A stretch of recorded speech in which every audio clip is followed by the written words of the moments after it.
આ તો ખબર નહીં ઊંઘ આવી હતી, દુકાન ખોલવા મોડું થઈ ગયું, દુકાન પહોંચ્યો તો અંજવારું થઈ ગયું. પછી ઘરે આવીને ગરમ પાણી મૂક્યું તો સિદ્ધભાઈ નો ફોન આવ્યો.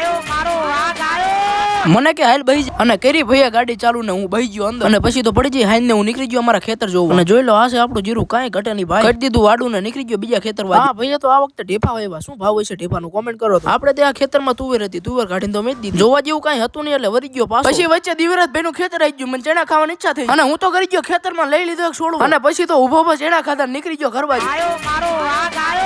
ડીગુમાન ઘરે મૂકીને આવ્યા દૂધ આવી ગયું અને પછી તો જાદુ કરીને ચપટી વગાડીને દૂધ મૂકી હોત દીધું. પછી બીજા ફ્રીજમાં સોડા ગોઠવી દીધી, ફ્રીજ કર્યું ચાલુ પણ મારું બેઠું થયું નહીં અને પછી મને ફોલ્ટ દેખાઈ ગયો, હું એક ભૂંગરું ભારી ગયું અને ભૂંગરું માંડ કાઢ્યું ને ફોલ્ટ થઈ ગયો તોય મારું બેઠું થયું નહીં ચાલુ. અને જેવી જારી ખોલી તો હા ચેટલો કચરો અને પછી તો હવરે કાઢવાનું ચાલુ કર્યું અને કાઢતા કાઢતા મારા બેટા ઉંદરડા વાયર હોત કાઢી નાખ્યો તોય આટલો બધો કચરો નહીં. પછી તો નીકળી ગયો ઘર બાજુ, ફૂકણ્યું લઈ લીધું, ફૂકણ્યું કરી નાખ્યું ફ્રીજ સાફ. તોય થોડોક તો કચરો રહ્યો તો પણ હવે કાલ વાત.